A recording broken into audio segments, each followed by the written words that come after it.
creatives, community, and kind folks out there.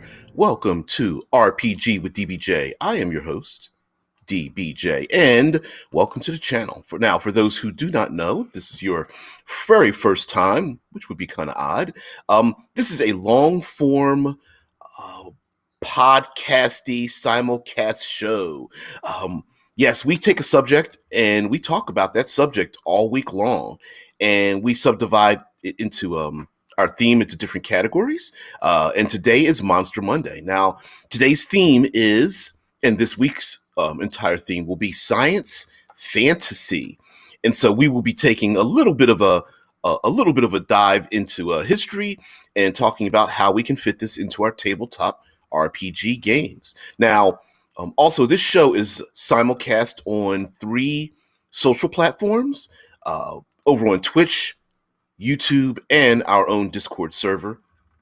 We've had some conflict issues, so our Discord server is in audio form only, but audio and visual, and of course you can participate live by commenting over on Twitch, YouTube, and Discord, and maybe, just maybe, your comment might be the highlight of our show as we interact with you live. Now, science fantasy. Now, today is Monster Monday, and just as this channel, each day we do have different themes. We have Monster Monday, Discord Tuesday, World Building Wednesday, Third Pillar of Exploration Thursday, and then Future Friday. But for a little bit of a context, so that we're all on the same page, science fantasy is what science fantasy and science fiction writers used to write before there was a hard line created between the two concepts. So, for example, there were many, many protagonists, especially during the pulp era of fantasy writing, in which an intrepid but brilliant individual would be snatched off of Earth, transported to another location, or attempt to land on the moon or Mars or something like that. And you would have your hero with a sword in one hand and a laser pistol in the other, and they would fight robots and aliens and magic, and they would have ships powered by emotions and strange kind of things. And to bring this into a future context, if you're participating in this show, you've got to be geeky. The Green Lantern Corps is a modern day concept of science fantasy, considering that the Green Lantern Corps, green outfits, green rings, the Guardians of the Galaxy have been able to harness the power of hope, and you're just like, what? So there's hope lying around? Have they distilled hope down to something? Is that a mineral or an energy? And so science fantasy is this idea that we are basically blending. It's the idea of blending the two.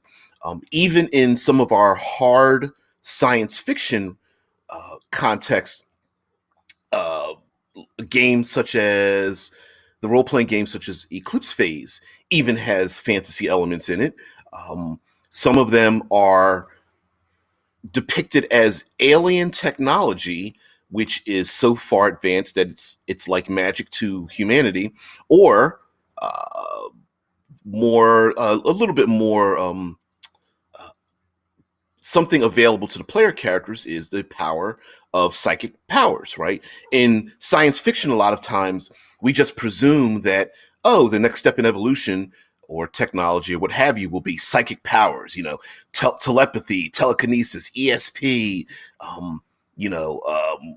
psychokinetics, and those kind of things. And I personally categorize those into the magical realm as well. And of course, I'm wearing a Star Wars t-shirt, which absolutely positively is science fantasy. There are space wizards and alien planets that do not fit according to scientific parameters, and even the kyber crystals themselves are a science fantasy element. And George Lucas himself has admitted that he loved the pulp action. Yeah. Tesla Ranger brings up the single biome planets. Exactly. The fact that we hand wave away gravity and the way that that works. Uh, so there are many things. Well, even time dilation when it comes to space travel. Those kind of elements are things that we hand wave away, and the more you hand wave them away, the more they fall into the realm of fantasy. And there's nothing wrong with it if everyone agrees that this is what we're going to use. Now, one of the things I think that, and this is where, say, classic Dungeons and Dragons, fifth edition, and all of the editions and permutations, OSR, even Pathfinder and such, that the magic isn't truly magic because we understand how it works, right? How about all of those discussions you have pre and post gaming time, where you're like, you know what? If I had 50 wizards with Fireball, we would just dominate the planet. Or, you know what? Life would just people wouldn't. Society would change if people just had the ability to create food and water and good berries or something, right? We'd have these conversations. Or, hey, if you mass produce a bag of holding plus a portable hole, you could just launch them and have it. Okay, the only reason we even have those discussions is because the magic in our games is no longer magical in the lowercase m sense, because and this is simply just due to the mechanics of the game. It's just that we know and predict the outcome of the magic. There's no variation in it. It is almost like the magic is almost a utility service, right? You pick up the phone, and the phone line, you hear a dial tone, you turn the lights on, electricity flows through the lines. And sure, you may not understand the specifics of it, but um, you have a predictive sense of what's going on. Yeah, Dead Man brings up the single biome planet Kashyyyk was a uh, was a Warshire tree covered forest planet located in the southwestern quadrant of the galaxy. Yeah, Star Wars always has got these like various single biome planets, a whole desert planet, whole frost planet, et cetera, right? Jungle, um, and you just go on and on. Whole planet, a planet size, a city sized planet, or a planet covered with an entire city. And with fantasy comes this idea that you can do anything, right?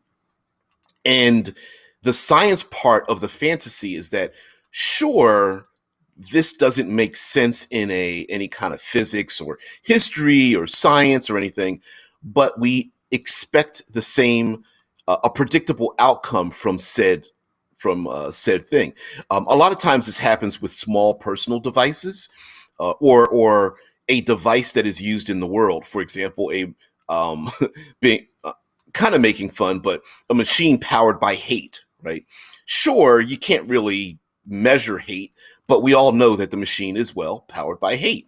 Maybe to shut the machine down, you have to engage in peace, or allow the machine to work out all of its hate that it's being powered by. Maybe it's only powered for an hour at a time.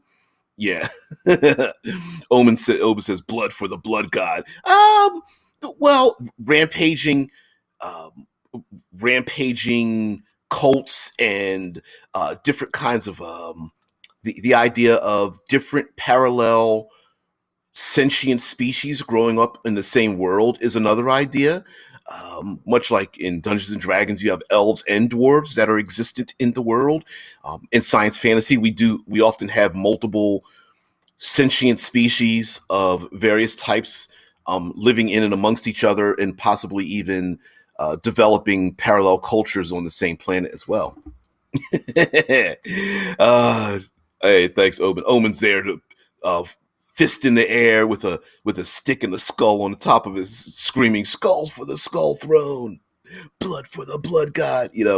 Um, religion is another thing that happens to be a a strange ism when it comes to science fiction. A lot of science fiction tends to mitigate religion, because it's the idea that science will eliminate our the fantasy of there being an unnameable, unknowable God out there. But in science fantasy, religion is still strong and proud, and may even be a motivating factor in the world. So today is Monster Monday, so I thought we would talk about some adversaries, some NPCs, even that we can include in the world that would embrace the science fantasy part of role playing games, especially in, say, Dungeons and Dragons. And the first place I want to go with for science fantasy would be gnomes. Gnomes are like we think of them as tinker gnomes, gear forged, forging devices and sentient golems and things of that nature. And gnomes seem to straddle that line um, between fantasy and the promotion, or that stumbling over that line between technology and fantasy tropes. And so this idea that you could create a construct that turns alive, like Frankenstein's monster, the Proteus Frankenstein's monster, is it does follow that line. And we know, because so many people want to have been clamoring for, like, the artificer or the artificer as a class or even a subclass, and this idea that they could assemble various pieces to create small walking machines, or have a large steam powered or magical gem powered device or construct following them around. So I think that's it. Hey there, legally blind. What's going on there, sir? Thank you very much for popping on in. We're talking about science fantasy. There are, I feel like there are other um, big bad evils out there in the world. I love myself. You guys know I love myself some mid-level lieutenants, because they love to. I just picture them uh, like backstabbing the people that they're loyal to.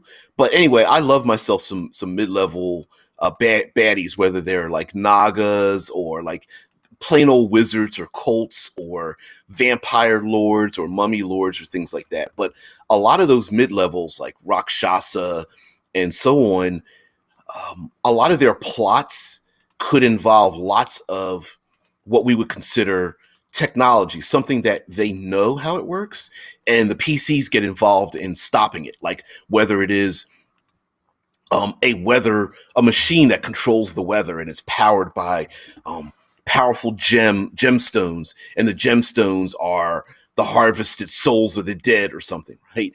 And this magic item or what have you, while so-called magic, still has a consistent outcome in how it is used. Maybe someone or something, maybe there's a city, and the city has guards that walk around the city, but magic is very prevalent. So the guards have a rod or a tiara or some kind of medallion or something that is powered by the Wizards Council, and they're able to see everything that the guards see, or the rods, if placed in the ground, will cancel magic, like an anti-magic shell that's everywhere to prevent magic getting out of hand in this arcane city. And to me, those are like borderline science where magic is involved, because there's something consistently done. As a matter of fact, the world Eberron is one that has been created where there are like lightning rails. There's actual, public transportation. Magic is used to create for public transportation. There's a city known as Sharn that floats. Not well, there are sections of it that float, but it's the city of towers, and it's built these giant, massive towers, and there's a whole community that lives in it. Big giant city, and it builds upwards in the air. And of course, you have to have some kind of pseudo excuse, like, oh, there's a portion of the plane of air or something, or where gravity is lighter in this particular location. Whatever the case may be, there's a consistency to it, a predictability to it, and that's where the science comes from. But there are also other things. We tend to think of these things as being separate, but even in Dungeons and Dragons, I have on my own channel, um, and something that people find every now and again. Um, Expedition to the Barrier Peaks was a this idea that the player characters, fantasy medieval, come upon a smooth rectangular doorway that opens up, and they go inside and they explore basically what is a starship that has fallen into the Barrier Peak Mountains in Greyhawk. As a matter of fact, to the west of those Barrier Peak Mountains is the edge of Black Sun.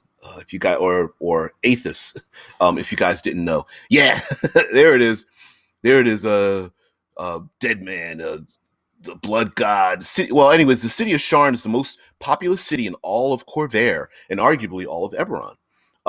The city literally towers atop a cliff above the mouth of the Dagger River in southern Braylon.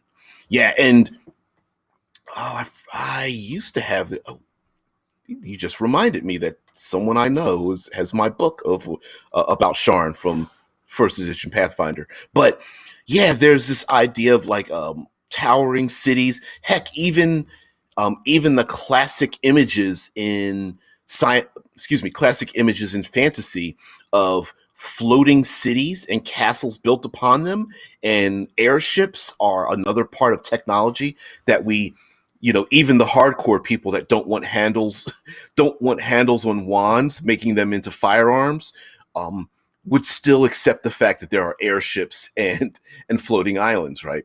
For some reason, some weird psychological reason that we have in our gaming community, there's this hard line between like wands that shoot out magic and the use of firearms or anything that has a handle on it that looks like a firearm. But some people have a hard line like, I don't want firearms in my fantasy, and of course the idea, of course, is because we know in our own world firearms have become the dominant weapon of choice.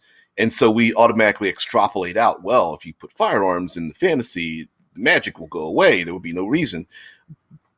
But I always make the case that whether you're right or not, the people that lived in that era may not have thought so. So, yep. Yeah, Legally Blind says, as Thor said in the Marvel movies, magic is just another form of science that you do not understand yet.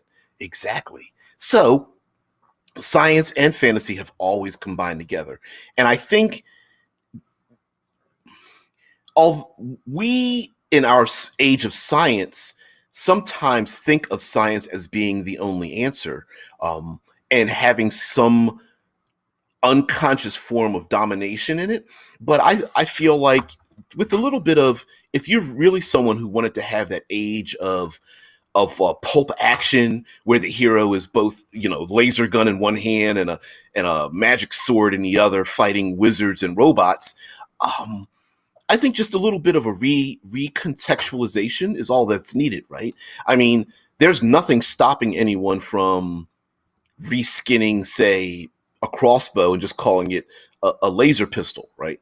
The the damages that are listed in classic Dungeons and Dragons did not come from any scientific method. It just came from, let's see, a fist does 1 point of damage, a dagger does 1d4. Okay, what's a little bit bigger than a dagger? D6 for a short sword. All right, how about D8 for a long sword? I mean, there was no science involved in it. It was like, oh, let's see what fits. So there's nothing stopping any firearms from, and when I guess maybe calling them firearms, we're thinking of slug throwers, but pistols, energy pistols in your world, there's nothing stopping anyone from, giving them a damage that's appropriate to the game. As a matter of fact, you could even claim that characters already have something like it. It's just not in the form of a weapon. Cantrips are a perfect example of having easy, reliable access to something that people can shoot and fire around. Why not make that just a normal, use the game statistics you have instead of, what's a good cantrip or something like, um, instead of like power armor or like Kevlar armor or something like that, maybe you use a cantrip that's able to mimic such a thing. A shield spell is just a force field. that temporarily activates. So you could come up with a lot of things and kind of blend the two together if you're someone who really loves that pulpy action, robot science fiction and whatnot. And an Iron Golem might just be an android or a robot. You could even, heck, you could even design or create your own race of robots by just reskinning or reflavoring um, any other races that you have in the world. And if you're worried about like, well, if they're a mechanical android, wouldn't they have a higher armor class and all that kind of stuff? Not necessarily. You could just claim that hit points are something that happens when they get shut down, that they don't suffer damage, but their power, they suffer exhaustion basically, right? Reskinned as a loss of hit points, or maybe they just become inoperable for a particular time or something. Now, I know, relax. I know that there are plenty of third party elements that exist out there. Acid Splash is a good one. Acid Splash could be a backpack. It could be like a backpack with like a sprayer on it or something, or like a grenade that's thrown or something. Yeah, those kind of things. So Oba says, by the way, funny, scary story.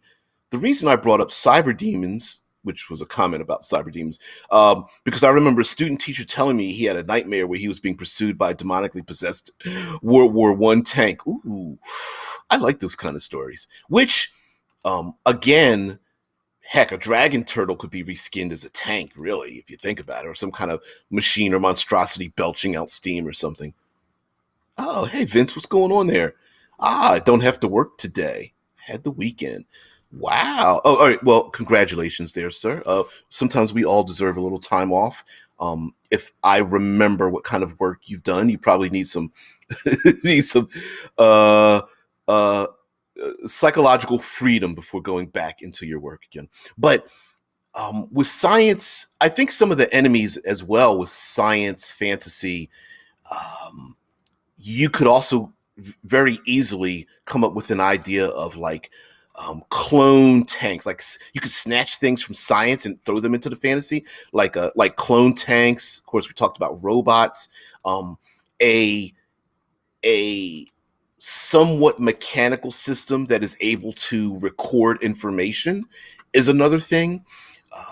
There also the idea that humanity could, like someone who's untrained with magic, could create a device or something that allows them to say pierce the membrane between worlds, or even like using various devices that are able to sense or detect things. We see this a lot with our gnomish friends wearing goggles and using gloves and goggles and thick leather outfits to and pincers to handle sensitive or dangerous objects. And of course, the idea of blending, like, oh, it's magic, but it irradiates some kind of energy, like almost like a radiation that mutates the local flora or fauna, or um, in this particular region or something, gravity is much less, or even the idea of traveling into the upper atmosphere of our own fantasy worlds. How far does the atmosphere go up? Is it an atmosphere like ours, where it does thin out and there is an ozone layer and there is zero gravity if you go far enough, even though you're flying in an airship? Or is it an infinite plane or something? Some have asked the question in the Guildmaster's Guide to Ravnica. If you guys know about Ravnica, Ravnica is a city-sized plane or planet, and either of the two could be completely real, right? Is Ravnica one flat plane that's an infinite city that goes on forever, or is it a planet and it is completely covered in a city? I think the answer to that is it really doesn't matter. But the idea behind it, of course, is pretty cool, right? The fantasy part is, hey, this is what's going to happen in the fantasy, and then we use science to explain, pseudoscience to explain the rest of it. Um, uh, Blind Lurker says, I keep thinking about recognized devices that were in Will Smith's version of Wild Wild West. Yes, the giant spider, the ejection chairs, and the personal items like the guns slash blades and things that are mechanical that fit up someone's sleeve or things like that. Yeah, absolutely. I absolutely think that Wild West kind of fits into um, that Deadlands kind of. It's mechanical, but there's a little bit of magic attached to it. Yeah.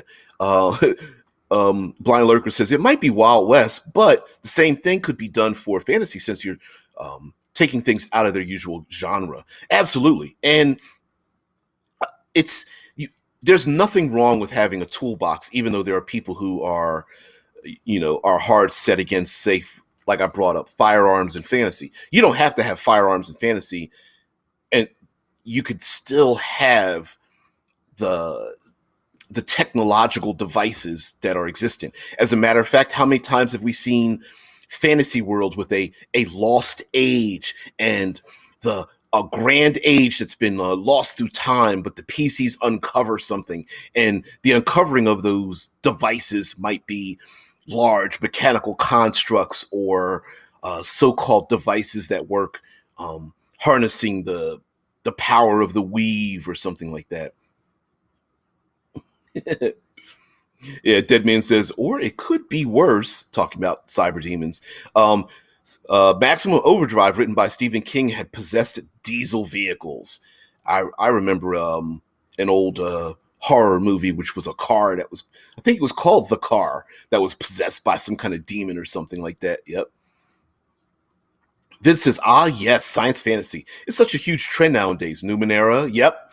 The new Zelda games, Horizon, etc. And yeah, now remember, it's kind of like a cycle, Vince, because that's where our science fiction and our fantasy came from, because the two were blended together. Much during the pulp action and the age of fantasy. I love that image there, Dead Man. Yeah, the Green Goblin all like three-dimensionally plastered on the front of a shit on a front of a diesel truck. But yeah, it wasn't till recent. When I say recent, like maybe last 60 to 80 years or something, that we started to see a split between the two.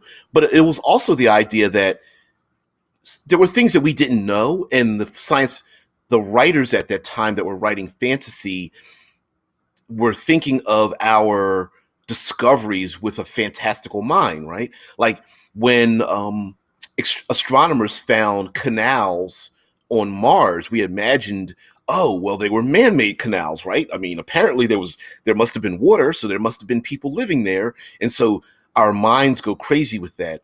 And sure, I think today sometimes we can get a little cynical about science, like there's nothing really fantastical out there, it's all science, we'll figure it out.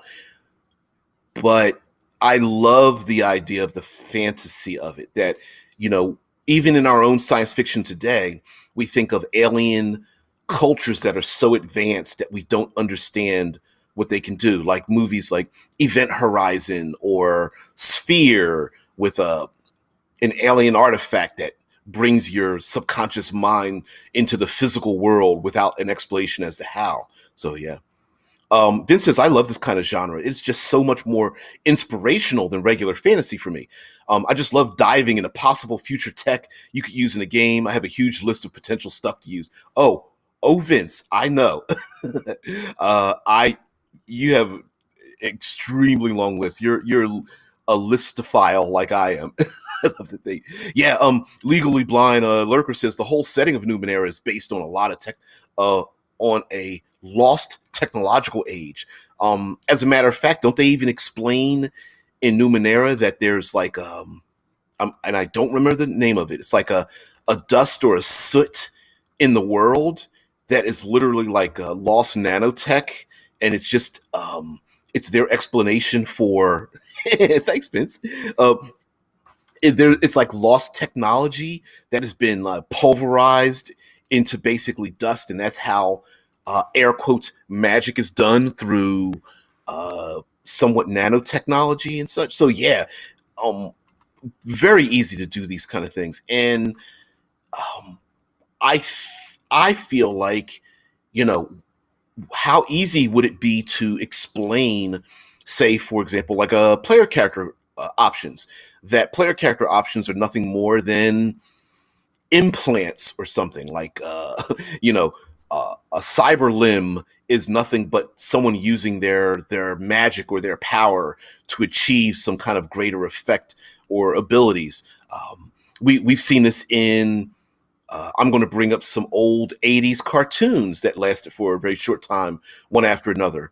One of them that wasn't as popular was called Black Star, which was one of my favorites, but there was another one called Thundar the Barbarian. And, they do a little bit of like a 30-second blurb, like, um, the world ended and the sun cracked or something, or a comet blew through it. And up in the sky, you actually see the moon, but there's like a big giant crack in it as it's like split asunder. And Thundar the Barbarian was, of course, the barbarian with a pseudo magic technological laser sword, and his friend Ukla the Mook, and the princess, who somehow was far more educated than he was, and she would use her powers to like start the engine of a abandoned car, or use her magic to like um, mend something that was technological that was broken, and so those kind of things. Yeah, absolutely. Vince says in Numenera, one explanation is that the air is filled with nanites you can partially control. Other explanations would be other dimensions or satellites. Satellites are another thing. Some A strange satellite floating in the upper atmosphere. You can't see it, but if you contact the satellite, you're able to perform extraordinary uh, I don't want to say magical, but extraordinary abilities, right? Um, but anyway, Vince goes on to say satellites or mutations, etc. There's even a sentient super internet called the Datasphere, which can transform reality. Titan's Grave, the ashes of Valhalla, is based on Thundar the Barbarian. Yes, it is. Yeah, yes, it is. And I think there's another game out there, a Titan's Grave, and there's a Powered by the Apocalypse game that's based on Thundar the Barbarian as well. Um, he says, Vince says, I helped translate that book into German, one riddle specifically. I did not know that. That's awesome. Titan's Grave, the ashes of Valhalla. That's cool. I mentioned in the German version of the book, and I got one for free. Sweet. Wow. I didn't know I didn't know that you were such a celebrity there, Vince. That's awesome. I might even have to pick that up. But because I am a fan of science fantasy. I love it. Legally Blind says, as someone who is 45, I am right there with you. I love both those cartoons. Yeah, there were a ton of them though. They're like one right after another. Because let's be honest, like Thundar the Barbarian and Black Star and Herculoids. Oh, man, there were what were the three people that used to ride space motorcycles through space? Um, one had psychic abilities, one could shape change, and the other one could turn into a comet. I don't remember. Anyway, they were basically short advertisements to buy toys, and if they didn't work, they would just switch to another cartoon to help kids buy, watch them eating cereal and buying toys. Which, look, listen, Legally Blind Lurker, if you're like me, you had a science when it came to eating cereal, because you had the milk, the cereal on either side, and a bowl in front of you, and you had to have the right combination of milk and cereal, because you didn't want the cereal to get soggy with too much milk, but you didn't want so much cereal that you didn't have a spoonful of milk with it. It's a whole thing. Listen, it's a science involved in it. I don't want to bore you guys, but you guys know me. I took my cereal eating pretty seriously. Titan's Grave, I love it. Yeah, Vince is like, nobody knows that till I tell them. Well, too late now, Vince. Cat's out the bag. You're gonna have to change your name. Oh, there. Oh, sweet. You actually put in a picture with your name. There it is. There it is. Right there in the credits. You're awesome, dude. That is awesome. Um, now much like Titan's Grave and Thundar the Barbarian. Um, it's a great way to have a little bit of fun. Um, Scott Poe is like, excuse me, correct serial saturation is magic meeting technology. It sure is, right? Oh man, those were some fun times sitting there. For you youngins, back in my day, on Saturday mornings, you had to be up at a certain time to catch the show. We didn't have this on demand crap. French toast. Anyway, yeah, those Saturday morning cartoons were the thing. Yeah, we didn't have whole channels devoted to cartoons. Adult Swim. Huh. Eh. Anyway, the great thing about like Black Star or like Thundar the Barbarian or something like that, those genres, is the fact that part of it was mixed in with a little bit of science, right? It was some individual was an astronaut that landed somewhere. There was a long running Marvel comic um, where Hollow Earth is a great one in this, and I cannot remember the name of the Marvel comic, which was a gentleman that traveled to the center of the earth, and it was a Hollow Earth world where it was like barbarians and um, ravaging bestial individuals, and he had a sword and a helmet, much like Thor's classic winged helmet. Brave Star, that's it. Brave Star could be even thrown in there. Yep, hell yeah. Um, there were a number of these things, and the cool thing about it is like when it comes to mixing it. Of course, we're talking generally about Dungeons and Dragons. Is this idea? Oh, Saber Rider. Yes, Saber Riders. Yeah, they were Silver Hawks. You guys are pulling them out your ass. I love it. Yeah. Oh man, Silverhawk Saber Riders was a really good one too. That was more like Wild West meets science kind of thing. $6 million family. There was, oh, I can't remember the Cyber family that had that. Yep. Dead Man puts 25 retro cartoons that made the 80s and 90s awesome. Hells yes. And now, mind you, there were some cartoons that were, yeah, the Bionic Six. Thank you. That was the Bionic family, which, part of your, in hindsight, part of my mind is like, did the family suffer that much harm to have to be turned into cyborgs, or did the family turn their own family members and had their own body parts chopped off to become the Bionic Six? Either way, pretty depressing, right? Um, Mighty Orbots was another one, um, and whatnot. And so pulling little threads of science and throwing it into fantasy, I think is actually kind of cool. For example, here's something that we assume but we don't think about is that when we're world creating out there, is our world, whatever continent, islands, is it on a flat plane or is it on an orb? If it's in an orb, that means it's orbiting around some kind of celestial body, right? So is that celestial body a real star? Is there a vacuum out in space, or is it science? Is it the fantasy part of it where you can take an airship, like much like Spelljammer fits into that role? Now, I'm squirreling quite a bit because it is Monster Monday, and so the idea that there might be cybernetic individuals like I don't know, cyborg powered dwarves with rocket powered punches or something, or there's a city with mechanisms such as like drawbridges or elevators or cranes or things of that nature. Um, I, I think is a great thing that you could include in the game, even if it's a one off, right? Pathfinder even has that in the first edition, at least, of Pathfinder in the Inner Sea Guide of Galorian. There's a massive location where an alien vessel or something fell from the sky, and the people there have been like mutated from its radiation. They have some of the devices, and it's their excuse to throw in a little bit of science fiction into their fantasy world, and I think that's a great way to do it.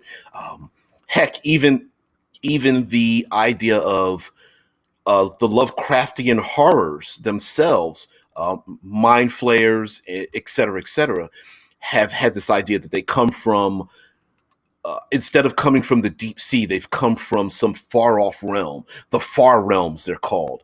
And is that deep space?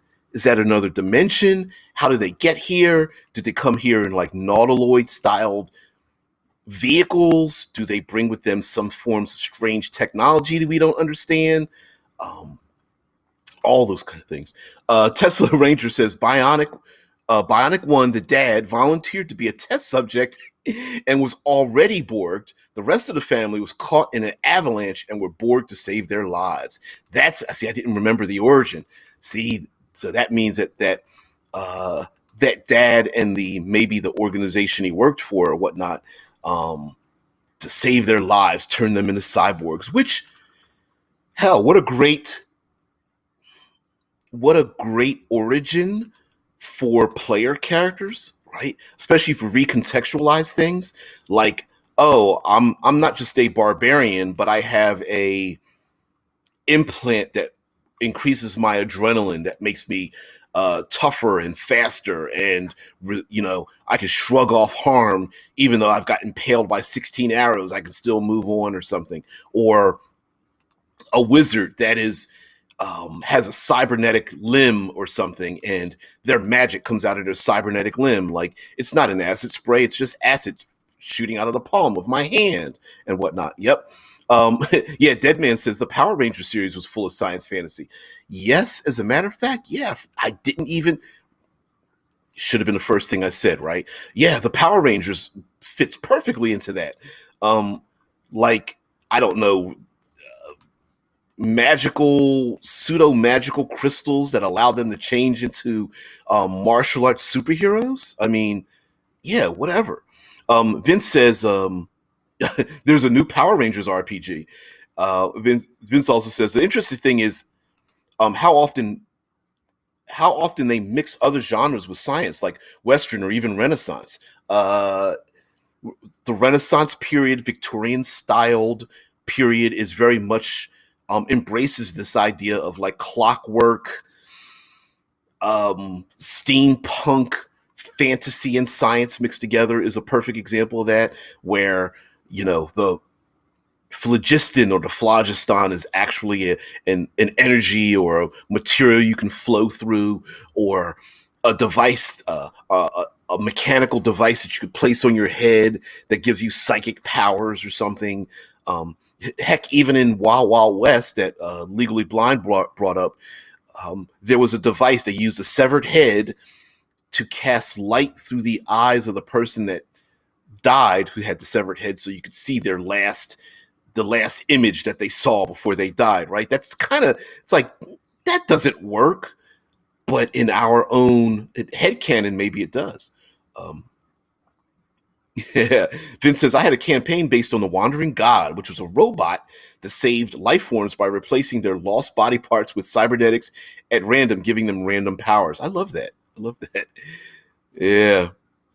That's awesome. Power Rangers Hyperforce.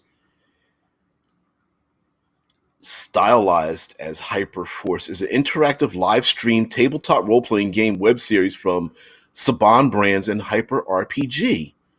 I did not know that. Based on long-running American children's. I did not know that. I mean, I know about Hyper RPG, the YouTube group channel, but I didn't know that. Wow. Show was announced at TwitchCon 2017. Why have I? Boy, my geek cred is dried up. Legally Blind says, I did a campaign at one point where I started finding out things from the Bible, or actually talking about aliens. The Rapture was actually the name of an alien species that was conquering the universe. Ooh, see, I love recontextualizing things of that nature. Now, I know some people don't prefer. Listen, like you, I used to pull a lot of things from the Bible too, so I know that might be offensive to some people, but it is really cool to like take what's a really common thing that's out there that has that is not role playing related, um, but society loves it. What is it? Ancient Aliens, about this idea that ancient Egypt was actually visited by aliens and gave them some sort of alien technology that allowed them um, to mummify past people. And even till today, there are people who feel that like um, Stonehenge and the pyramids and other locations around the world are technological, magical, sciency things that correspond to the alignment of the stars and left here by ancient aliens and things, waiting for us to contact them.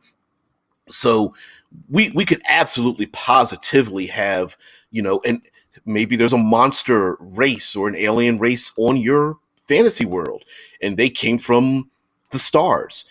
There's um, a series known as Elf Quest, and in the present day of ElfQuest, the elves are very short and they live in the wild and they have psychic powers. But the original elves were extremely tall and lanky, a little arrogant with psychic powers, but they traveled through time and space and they ended up landing on prehistoric Earth. And that's where the ElfQuest elves came from. And then 10 generations later, they had devolved. But yeah, there's nothing stopping a race like orcs could have been a warrior race, or heck, they could have even been an evolved race that came from an alien planet that landed on your fantasy world or something. Yeah. Vince says, I used to study theology, but I rarely use stuff from the Bible. But I don't get offended when people do it if it's not too much on the nose. Yeah, that's I used to do that as a kid, and was always thinking about like the recontextualizing what some would consider to be the fantasy elements of it. So yeah. Yeah, Dead Man, thank you. Says I want Dead Man posts in our Discord server. I want to believe. Meet the hair guy from Ancient Aliens. It's the hair guy. I don't know his name either, but I know he's the hair guy. He's got like the white fro. I love it. It says you might have seen him as a meme floating around online, but when you actually get to meet Giorgio, I want to butcher his last name. Um, Sokolos, the star of Ancient Aliens, he has some pretty interesting things to say about space travelers, the afterlife, and our inherent curiosity as human beings. Yeah, he's got that Bob Ross hairstyle going on. Yeah, cool. I'm not saying it's aliens, but it's aliens. Yeah, that's awesome. Ooh, Legally Blind Lurker says the Easter Island and the Mayan ruins. Yes, yes. The how there are lots of things that we even to today we can't explain, and so one of the if it's unexplainable, it's got to be aliens, right? It's got to be some other maybe lost technology or something, or we love to think about the lost city of Atlantis, and it was um a technological wonder, and maybe there's a knowledge that is so advanced that it's like magic to us today, um, that we have lost the ability to do or have certain things. And that's another great way to incorporate like the science into your fantasy, that maybe it's just lost technology. uh, Maybe the people had it at one time, and there was a of course we love to have our cataclysms, right? I've got a cataclysm in my own world, and that cataclysm forced people to lose something. Superman, the classic Superman, and the Kryptonians, they have often been described as having like this vast technology, but their hubris caused them to do things, and their technology was so great that they themselves were unto magical. We're going to punish you and push you into the Phantom Zone. Phantom Zone, is there really a place known as the Phantom Zone? Of course not. Sure, if you're into um, the theories of like Hawking and parallel universes and things like that. You could presume that science still likes to talk about the fantasy of our world, time travel, other dimensions, um, things of that nature. You guys. There it is. Yep. Babylon 5. The Centauri are a sentient species and one of the younger races who originated from the planet Centauri Prime in Sector 130. Yeah, the guys with the fan hair and the bald ladies. Yep. Vince says, yeah, they do that in the new Zelda game. They imply heavily that all magic is just lost tech in this version of the Hyrule or the Hyrule. Yeah, and even magic itself could be explained as some form of like radiation or much like today, if we only evolve ourselves beyond our own mindset, that we could eventually use our minds to touch the outer realm or something like that, right? Heck, I think there have even been magical settings in the OSR where if you there's one where if you take little bits of mercury, ingest mercury, you gain special abilities. This idea that you can be injected with something that gives you special abilities, or as you guys mentioned before, satellites. Like in Numenera, there might be satellites from space that are beaming down some kind of energy or knowledge. Heck, Dungeons and Dragons warlocks, but the warlock patron isn't a person at all, but a technological marvel, or some kind of satellite, or something beyond a wormhole or something like that. Going with the Lovecraftian Cthulhuoid type imaging is a commonality as well. Legal of Blind says, and there's also the one where my players thought they were dealing with aliens from outer space. They came to find out they were actually dealing with time travelers, and they look different because they evolved due to the world going into an apocalypse. That is a very common trope as well. Listen, common tropes aren't necessarily bad, but time travelers,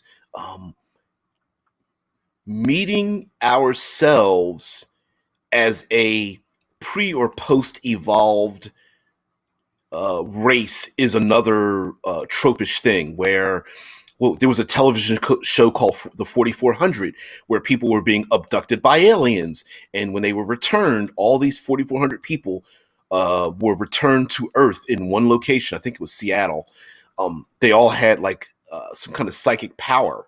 And come to find out that they weren't being abducted by aliens, they were being abducted by future humans to change the course of history, because the people in the future knew that the people in the past would be able to change it before the apocalypse happens. And so, yeah, absolutely. Um,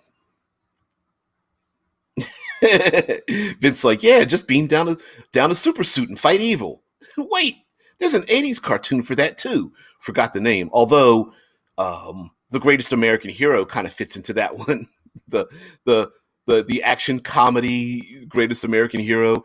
I've got a super suit and I lost the instructions, kind of thing.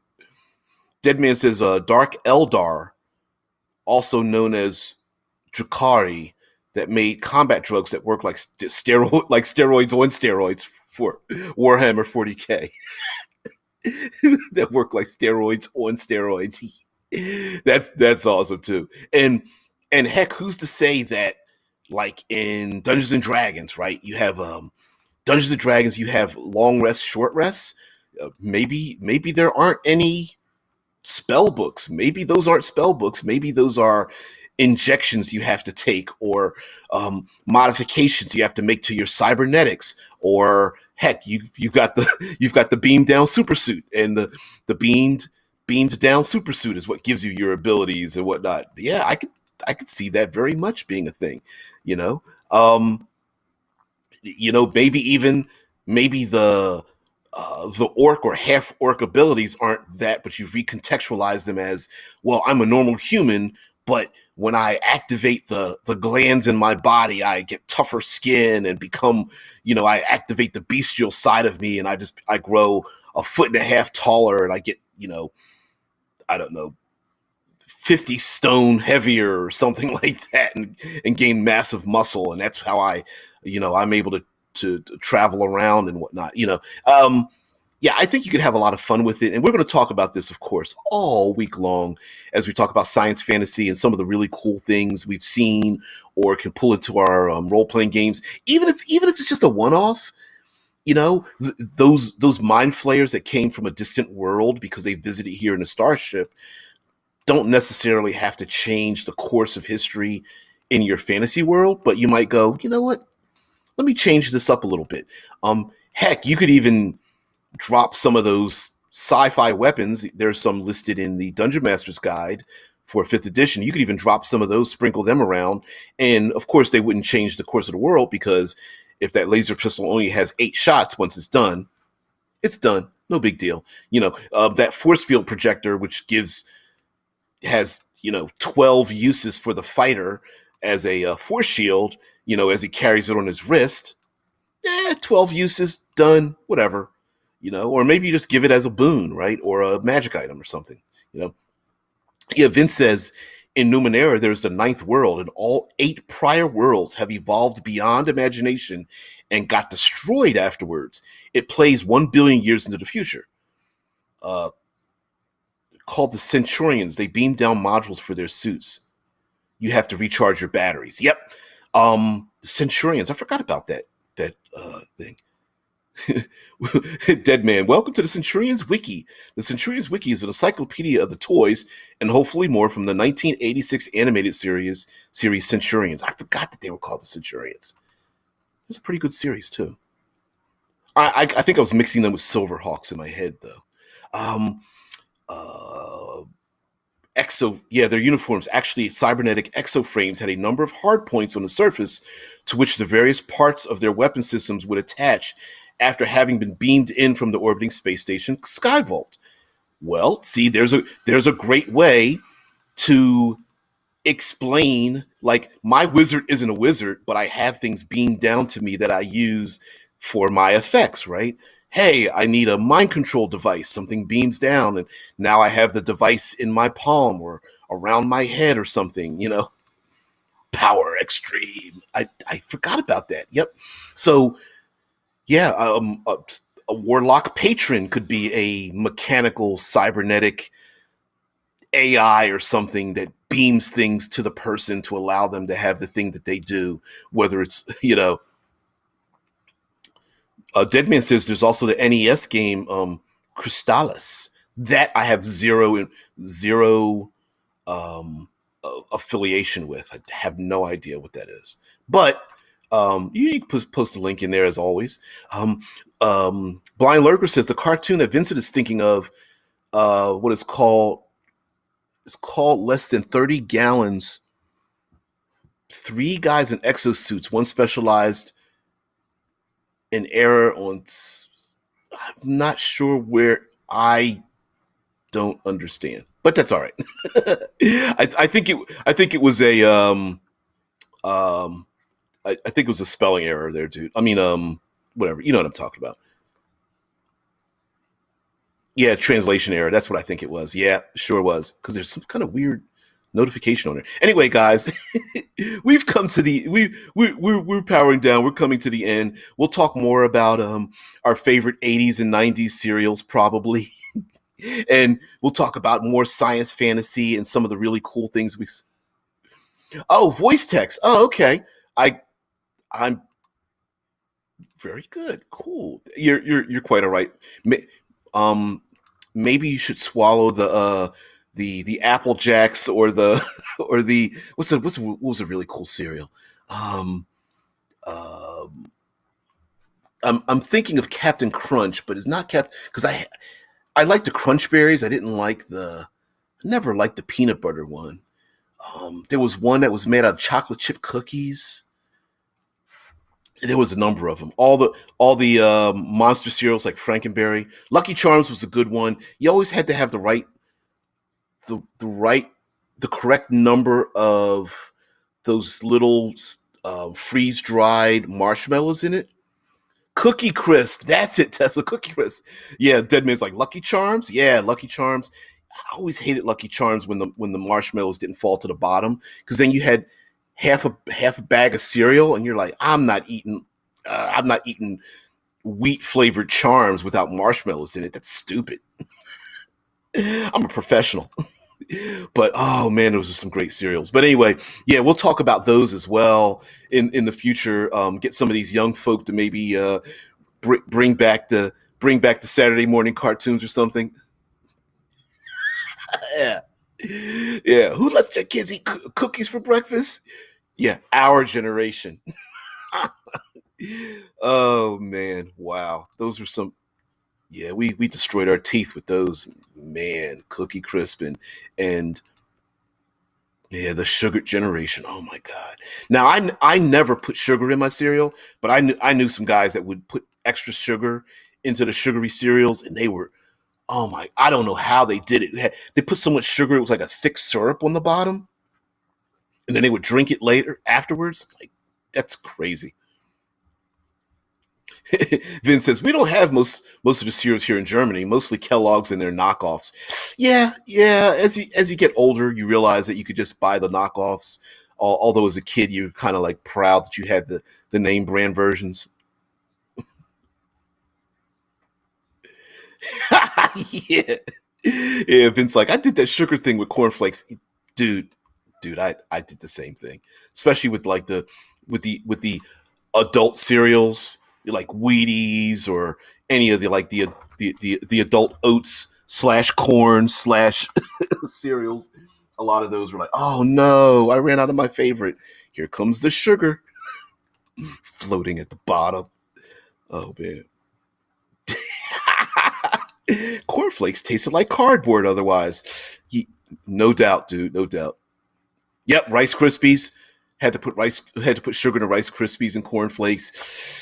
Yeah, dead man. I'm with you, man. I'm so with you. I guess I should have relabeled this science fantasy and the and the exploration of Saturday morning kids eating cereals. Yeah, Scott Post says even Special K comes in chocolate chip form now. Growing up isn't so bad.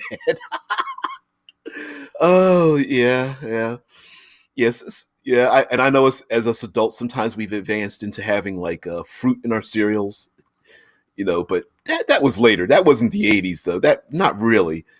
Oh man, these are some great things. But anyway, guys, we're going to have much more fun.